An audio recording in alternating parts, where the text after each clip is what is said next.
You were born tail first, roughly 4 meters long, already over a ton.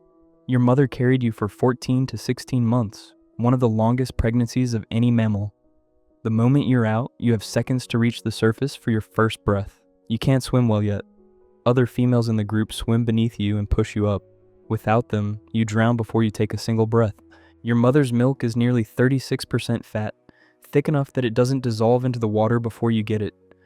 You'll nurse for around 2 years, sometimes longer, occasionally up to 4. You cannot dive deep yet. Your lungs, muscles, and blubber haven't developed for it. Your mother hunts at depth, often over 1,000 meters down, chasing squid in total darkness. She can be gone for more than an hour at a time. You stay near the surface. You are left with other females in the group, babysitters who are not your mother, because you cannot follow her down and you cannot survive alone. This babysitting arrangement is called alloparental care. Multiple females in the unit nurse calves that aren't their own. It's one of the only confirmed cases of allo-nursing in whales. It exists because sperm whale calves cannot be left alone at the surface. Predators are always a possibility. Orcas target calves specifically, so do false killer whales and pygmy killer whales, though far less often. When a threat appears, the adults in your unit form a defensive formation. Sometimes it's called a marguerite, where adults surround calves and face outward, tails pointed toward the threat, ready to strike with the most powerful part of their body. You are the smallest, weakest thing in the water, and your survival depends entirely on adults choosing to risk themselves for you. Your species is deeply social, but only if you're female. Females and juveniles stay together in matrilineal units for life, typically 6 to 12 individuals related through the maternal line. If you are female, this is your permanent home. If you are male, it is not. Between the ages of about 6 and 13, males leave the natal unit. This isn't a choice made all at once. Adolescent and young adult males form loose bachelor group. These aren't stable families. Individuals join and leave. As males age, group size shrinks. Older males are frequently found completely alone. Adult males migrate toward colder, higher latitude waters, sometimes near the poles, while females and their young stay in warmer tropical and subtropical waters year-round. Females rarely, if ever, venture into the cold water males occupy. This means that for most of your adult life, if you're male, you won't see females or calves at all.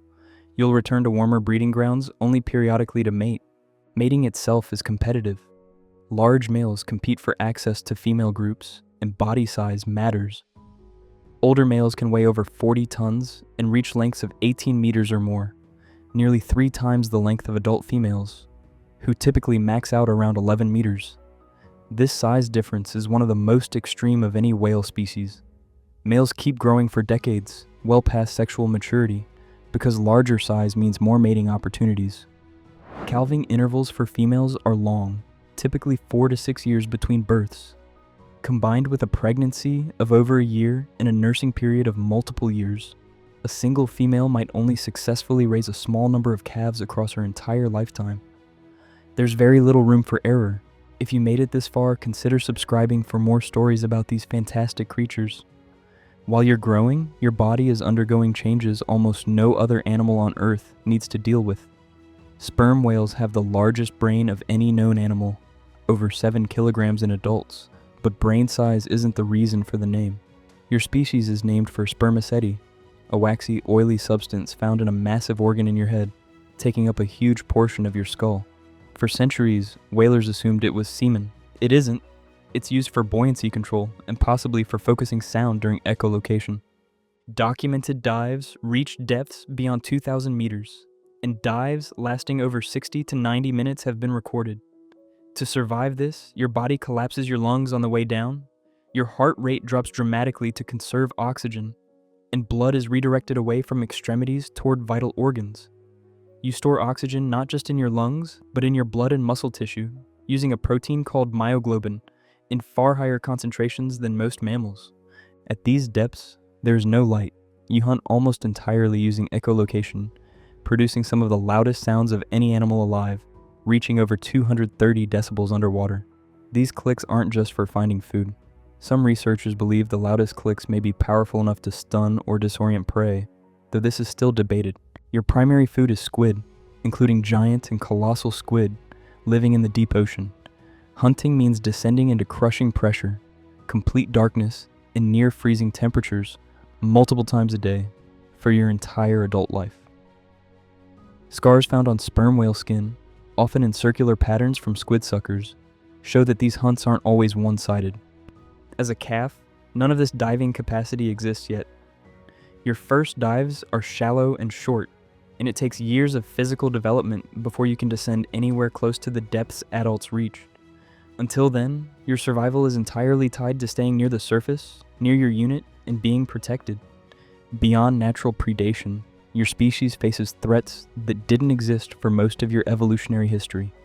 Commercial whaling throughout the 18th, 19th, and 20th centuries killed hundreds of thousands of sperm whales, targeted specifically for spermaceti oil used in lamps, lubricants, and cosmetics. Global populations were reduced dramatically before commercial whaling was banned. Numbers are still recovering, and accurate global population estimates remain difficult, though some estimates put current numbers in the several 100,000 range, still far below pre-whaling populations. Modern threats include ship strikes, since sperm whales spend extended time at the surface between dives and can't always avoid fast-moving vessels. Entanglement in fishing gear is another major cause of injury and death. Plastic ingestion has also been documented in stranded sperm whales, with debris found blocking digestive tracts in some cases. Noise pollution from shipping and industrial activity interferes with echolocation, which is not a minor issue for a species that relies on sound to navigate, communicate, and hunt in complete darkness. If you survive all of this, adult sperm whales can live 60 to 70 years, with some estimates suggesting longer, but your growth continues for decades. Males in particular may not reach full adult size until 30 to 50 years of age. When a sperm whale eventually dies, if the carcass isn't scavenged near the surface, it sinks. This is called a whale fall. A single sperm whale carcass can sustain an entire deep-sea ecosystem, feeding scavengers immediately, then supporting smaller organisms as it decomposes, for years, sometimes decades.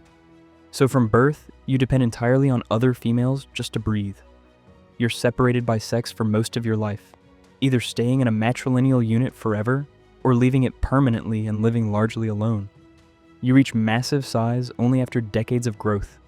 You dive further than nearly any other mammal on Earth, in total darkness, on limited oxygen, multiple times a day, for prey that fights back.